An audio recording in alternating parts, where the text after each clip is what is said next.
Hello YouTube world. Just got back from my vacation in Dubai, and I thought I'd address some of the things going on with obviously the coronavirus, the EFL, things that impact our life and obviously impact our industry as a whole. It's obviously scary times for a lot of people, with the information that's out there, whether it's misinformation, correct information, it's confusing for a lot of people. Obviously, we're in pretty much a lockdown now and isolation in a lot of places, with travel bans everywhere. I managed to get home yesterday from Dubai and landed into the States. They did like thermal testing in Dubai airport for temperatures and stuff. It was quite clever. I don't know if that works or it doesn't work, but myself and Natalie managed to get home to the kids. So I'm now kind of locked down here in my house in Florida. Things are still open, but I know people are being clever with the whole social distancing thing, which obviously I agree with. And if that works, and it seems to work in some countries, hopefully in the next couple of weeks we'll see some movement in this virus. I guess we're all waking up every day hoping to see more news on a vaccine, better statistics in countries that are getting really hurt by this. You see Italy and what's going on there, and yes, they have an older population, so it was always going to be one of the worst places hit. But everyone's losing their shit, excuse my language, everywhere. The economies are in free fall. Everyone's asking the question, what's going on? And I'm doing this video about obviously football and what affects football clubs. And I know some people have got the mind of football's not important and this isn't important and what's important is the way of life and the people dying out there and everything else. But here's the reality of the situation. When this does pass, and coronavirus will pass, and I always like to be the optimist in these things, and civilization resumes and normal life resumes and we go about putting the pieces back together that have affected and hurt all of us and hurt us economically, never mind people who lose loved ones. Normal life will resume and football will resume. And the reason I still feel it's important to talk about this for our fans and all the people affected by it and the people that work for a football club is because myself, my partners, we have a responsibility to our employees, and we employ hundreds of people in the Peterborough area, and we have a responsibility to make sure that when football does resume, life goes on for us and our football club comes through this as best it can. So I feel there's no issue with talking about it, and I certainly don't see myself as being unsympathetic to people's plight by doing videos like this or having the conversation. And I think at times like this where we're all locked at home, I think we need to have conversations. So I've seen the news today that Barnet are letting people go and there's 60 odd people being made redundant, and that's just the beginning of it, and that's the effect of what this virus and the isolation and the things being implemented and the no game time and that's how it's going to affect normal football clubs and lots of football clubs up and down the country.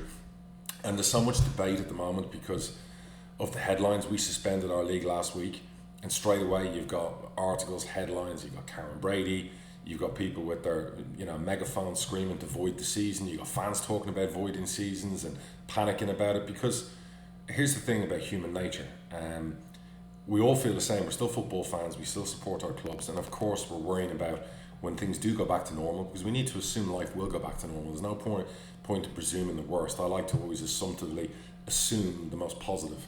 And when things do go back to normal, we're all thinking, well, if our season ends now, if it's voided, if they carry through with this nonsensical talk that you see all the time on Sky and Brady doing things in the sun and everything else, it's going to put our clubs in even more jeopardy, and the integrity of our league is going to be called into question. So I feel really strongly about that, and that's why I'm doing the video, and that's what I'm talking about. The EFL are having a chat tomorrow. I know the Premier League are meeting. I'm being asked to comment all the time to go on Sky tomorrow, and I've done a couple of interviews today. So I prepped a little bit of stuff I wrote to the EFL today in advance of them meeting tomorrow. Ideas I have, plans I feel need to put in place, because even though we're not due to play until April the 3rd, and whether we do come back and play or we don't, or we put it off for a few weeks, we need a plan A, we need a plan B, possibly a plan C, and we definitely need to talk about the financial repercussions of this virus, how it affects football clubs and how we get through it. Because once we come through it, we need to make sure we're still here, we need to make sure we're strong and we're in it together. I don't want to give advice on what people need to do at this time. I did a video the other day about our own testing and what we're doing with our players, and I got hammered by it by a local doctor and whatever. I don't want to give out misinformation. I can only speak for myself. I can only social distance like everyone else, and I think obviously that's the best way forward, and it seems to be working in certain countries. We're hoping obviously in the next couple of weeks with social distancing, there's less and less cases, there's less and less deaths. It's definitely affecting people in a certain age group. My own father's 70, and I've made sure that he's basically self-isolating for the next few weeks, and it could be longer for him. He's 70, he's got asthma, So of course my concern is for my father. So I'm making sure he gets all the things he needs at home while he's basically resting up for a few weeks. And if it takes a couple of months, so be it. At the moment, this affects the percentage of people over a certain age, and they're the people who are in real trouble if we look at obviously the deaths, the mortality rates and everything else. I'm not saying this doesn't affect younger people or people my age and whatever else, depends on the immune system, so we're told. But I guess the reality is in America, there's 300 odd million people live here, and so far they've had 50, 60 deaths, and that is 50, 60 too many. And I don't know the numbers in the UK, but what I do know is that you can't forever be in isolation, you can't forever not go out of your house, and you can't forever not run a business or open your doors. So eventually, whether it be now, 3 weeks, 4 weeks, 2 months, people are going to have to go back to work. They're just going to have to, because otherwise they're going to have no jobs, not be able to pay their mortgages, and everyone's just going to face financial. With that in mind, obviously, getting away from talking about the virus itself and the repercussions and the effects on people physically, financially, and everything else, this video I'm going to talk about is about football, about what we need to do, about the next few weeks, the weeks after, concluding this season, the measures the EFL is going to have to take, FIFA is going to have to take. Today, obviously, the Euros were cancelled, postponed for a year. That's great, because that allows all leagues worldwide now to finish up and to do what we need to do at some stage, because like I spoke about before, we're going to have to get back into this. This isn't going to, people are talking about 12 to 18 months of isolation. That's just impractical. That can't happen. That won't happen. So when things do resume, and we're hoping it's sooner rather than later, we need to have a plan in place, and we need to look after the people and the clubs and everyone in the meantime. So I'm just going to hold up here. This is an email I've sent across to the EFL today, and I feel as a chairman of a football club, it's my job to fight for our fans and to talk about the different things going on and my ideas. They're going to do what they're going to do, but they need to listen to their members. And I'm going to hold this up here for a couple of seconds, and if people want to take a picture and then read it themselves, I'll go through some of it now, but it just gives you an idea. So there's part one of the email. Straighten it up there so you can have a good read of that. Give you an idea. Okay, so you can basically here's page 2 of the email, and I'll speak about this in the coming days, and I'm sure people are going to throw out their own ideas at me, and they're going to disagree with some of the things I've said in there, and that's fine. Opinion's fine. We're all entitled to our own opinion. I know people have slaughtered me for some of my opinions, and that's okay too. In the world of social media, when you put yourself out there and you come up with ideas, you're there to be shot down. I feel it's my job as chairman of PWB United Football Club to do this. I'm doing other stuff. I mean, I've been affected like everyone else. You've seen the stock markets. We've all been hammered. This is affecting our club. And after seeing what Barnet today and other clubs are about to go through, you have to understand the next 2 home games and the TV game we were going to have, it's affected us to the tune of nearly 200 grand. If we don't have games until May or June, it's going to affect our cash flow. We've pre-budgeted for season ticket sales at this time of the year for next season, and our fans have been phenomenal. We're way ahead, and we're very thankful to our fans for that. We're thankful for the support. Continue to support, because next season will also happen, and football will resume, and we want our season ticket holders to support us as best we can, and we're going to do the same for them. I also say to football fans, support your local businesses. If you're allowed to order stuff online, if you're allowed to buy vouchers for restaurants down the line, do that too. I've done it myself, you know what I mean? I've spent money on booking out restaurant vouchers. I've even paid for the cinema, not gone to the cinema, just to help local businesses that we usually frequent as family and stuff like that. So I think everyone needs to do the same. I think you also have to, if you've got old ones in the house and elder ones who are most vulnerable to this, we do our best to help them too. Reach out, offer to go shopping for them, offer to make sure we provide food and drop things off to them. So we've got to look after the people most vulnerable. And we ask our fans to do the same for us as a football club, because forget about how wealthy the owners are. The club has to go on. We've got employees. We don't want more Barnets. We don't want people making people redundant. You imagine the 60 people at Barnet who are about to be made redundant the next couple of months, not knowing if they don't have savings, pay their mortgages, how to shop, how to get food. So we're all in this together. And now that you've seen some of the things I've put over to the EFL, the first thing I want to say is, let's stop talking about avoiding the season. Now's not the time to do that, okay? Put that off the table. Take it away. Why are we even talking about voiding something? Right now we're in March. We're a long way from talking about voiding. Let's plan as if life is going to go on. Football's going to go on. Let's take that uncertainty away from fans. I know that it needs to be a plan D, E, F, whatever. That's fine. Put it over there. That's the final worst case scenario come July, August, that we're still not back at it and we still haven't resumed. But there are other options to take before then. I've written down some of the options here myself. And if you don't want to read what I've just put up on the screen, I'll just give you an idea. I'm going to run through a few of the things, and I'd love to hear from football fans. I'd like to hear your opinion. I'd like people to debate this and whatever else. But I've said the EFL need to take the lead on this. Make it clear to the fans of the world of football, avoiding is not an option we're taking. The integrity means something of our competition. As bad as the situation is, when normal life resumes again, we have to finish our season. It's the main priority. It's the only priority. To avoid the current season would be catastrophic. It's the final option. So I put down plan A below.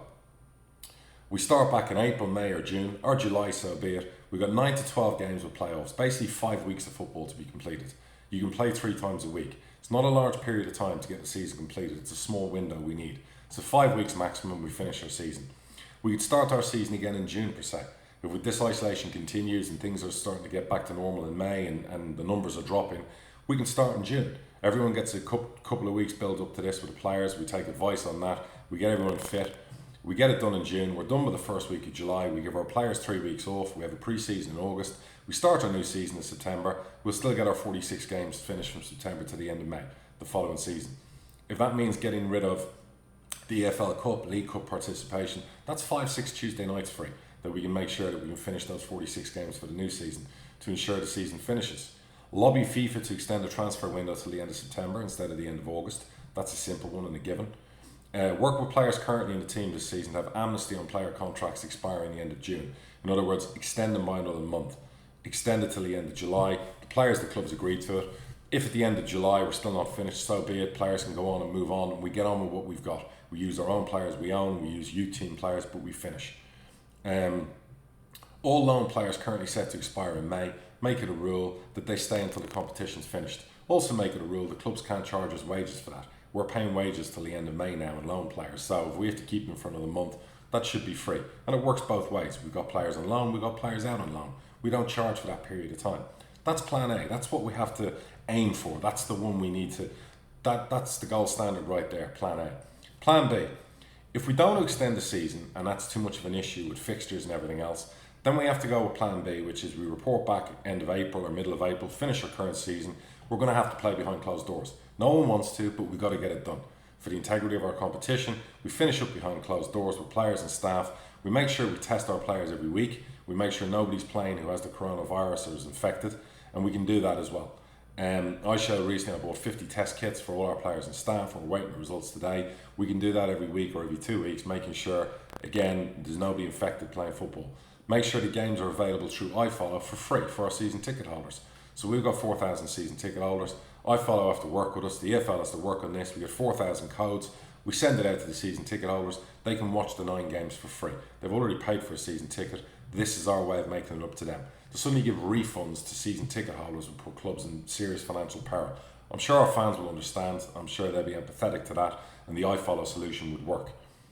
For the rest of the fans who haven't got season tickets, who would buy on match day, they pay normal iFollow or match day prices and they watch the games. Okay, it's not ideal. We don't get to see our teams live, but we get to watch football. Particularly for people staying at home, our older fan base who are definitely going to be self-isolating, keeping themselves safe. At least we can give them some joy and they get to watch some football. So that's plan B. I've put in here, I left out a plan C where you talk about voiding and everything else. That's something down the line. I don't think that's something that needs to be discussed right now. What I have put in here is talking about the financials, and the idea is to help clubs through the period because of cash flow problems. We've had to cancel events, football games. You've no idea the financial significance of that. I've been speaking with partners today. We're trying to obviously buy the stadium. There's loads of things that are going to be have to postpone and put back. And we have to make sure the football club, we can pay our wages, the PAYE, the taxes, the VAT, everything needs to stay in place till the end of the season. So we're going to hit a brick wall and we're going to have cash flow issues that we're going to have to try and resolve as partners. And we have our own personal issues that are dealt with because of the economic issues too. So it's not just us, it's going to be every other of the 72 clubs. Never mind Premier League and never mind non-league. And I'm not trying to ignore non-league's plight. Some people say, what about non-league clubs? This is me talking about the EFL and the club I'm involved with at the moment. So I've put in here the majority of League 1 and League 2 clubs, their cash flow from games and season tickets by June will be on the verge of administration, some cases bankruptcy, without intervention from the EFL. Championship clubs will be in the same boat, but they've got larger amounts of TV money and Premier League money than the rest of us. You can see the disparity between what the champ get in League 1 and League 2. It's massive amounts in difference, but they've got bigger overheads. I understand that. My idea to help straight away and take action is as follows, and this needs to happen now. The EFL need to get in front of the Premier League and Sky. They're our main sponsors. The Premier League are the ones who obviously give us also extra money. We need to be speaking with them right now. EFL reaches out to Sky. We signed a new 5-year deal that starts next season. That deal is worth 600 million quid over 5 years for the 72 EFL clubs. Okay? There's also on top of that Premier League solidarity money, which is hundreds of millions more the 72 clubs get each year to take into account. So we have to reach out to Sky and the Premier League. What I'm suggesting right now is that every club in League 1 and League 2, and I haven't mentioned the Championship as I've got no idea the finances needed to help with those clubs, but as an idea for League 1 and League 2, we need 600 grand made available to League 1 and League 2 clubs right now. And the way they can do that is we can factor the money from the 5-year Sky deal, take it from year 5. So every year we get X amount. That deal's already in place. It's not going to be cancelled. Sky have to pay the money. Premier League have to pay the money. So we draw down 600 grand each for the clubs in League 1 and League 2 from year 5. Okay? It's basically like borrowing forward the money. It's called factoring. Okay? We will pay Sky or whoever gives us the money 5% to do that. So they actually make money on doing this deal, but they've got to bring the money forward. That 600 grand would be available now for the clubs for the next 3 or 4 months. That would help us get through this season, get over the line, get over the humps and the issues we're currently experiencing. That's approximately about 27 million between League 1 and League 2 clubs. At a 600 million, that's a small amount, and it's from year 5. So that's workable and that's doable. And the people in charge of the EFL should be able to negotiate that. If they can't, I'll sit in a room with Sky and the Premier League and I'll negotiate that, because that can be done, no matter what's going on in the world. Championship clubs would be on top. I've no idea what they would need to bring forward. It certainly wouldn't be 600 grand. They're going to need more money. But for League 1 and League 2, it's about 27 million quid we're going to need. Okay? How we would repay that money? Basically, League 1 and League 2 would repay the 600 grand through the next 3 seasons, 200 grand a pop. So we would get year 5's money forward, 600 grand of it. We would pay 200 grand next year, 200 grand year 2, 200 grand year 3. So the 600 grand's made up and it's paid back. And then in year 5, we get our normal amount of money again. Or if they want to wait till year 5, that's another scenario. But instead of clubs gambling on their future and spending a load of money up front, basically spread the repayment over the first 3 years. That would mean once we finish this season, we have to budget for 200 grand less TV money and solidarity money next year. That's fine. With people out of contract and everything else, we take two less players or 3 less players, we budget adequately and responsibly and we do it. But it helps us get through this current issue. It would be also incredible PR for the EFL and Premier League if in this current critical times for clubs they stepped up and did this deal. Great PR for them. Not that I'm saying people need great PR, but it would be great seeing it as part of the football family that they stepped up and made this actually happen. And it would have very, very minimum financial repercussion for the Premier League and for Sky to help out its neighbours and do this. For those of you saying, why do the Premier League need to help out? It's not helping out. It's basically bringing forward money they've got to pay anyway. They're contracted to pay this money. It's basically doing it now, and they're going to pay less down the line. So it's win-win for them and win-win for us. And that needs to happen right now. Sky and the Premier League can afford it. No financial hit. They would recoup the money. They would save up the 5% in the factoring fee. To further help the EFL for next season and adjusting to these new circumstances, we asked the Premier League to have a 1-season freeze on loaning under 21 players to the EFL wages wise. So you make 3 loan players per EFL club available from the Premier League for 1 season, and in the return we pay no wages. That will save us on our budget next year to make up for the 200 grand repayment. The other thing we can then do is we can knock that onto the non-league. We can offer non-league sides 4 players from our clubs under 21 for free. So our local non-league clubs, whoever it might be, we lent a player recently to Wrexham. Boreham Wood wanted a player. We could give Wrexham 4 free players. Great young talent under 21. They would pay no wages whatsoever, and it would help them reduce their wage bill next year to deal with the current situation as it is now. We talk about being a football family at times when it suits us. Now's the time more than ever to show the world we are a football family. This is the time. There are clubs going to go out of business. There are clubs going to be in trouble.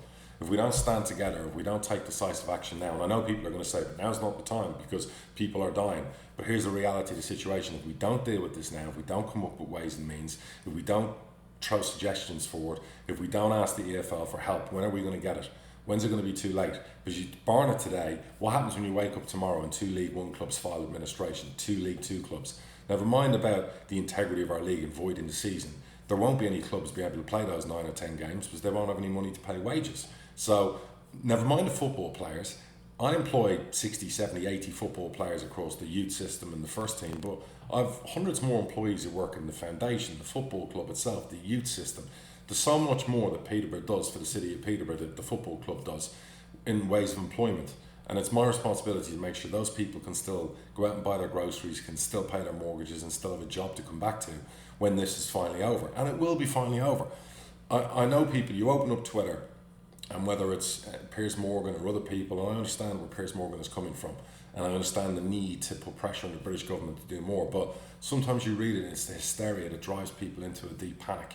And there are people out there who are vulnerable, people with mental issues, people who are just reading all of this and just thinking this is the end of the world as we know it. It's not the end of the world as we know it. It's a pandemic that needs to be dealt with. It's something that in time will abate. It's something in time that somebody will find a vaccine for, and 2 years down the line we'll look back at this as a dark period in our lives, but one that we got through.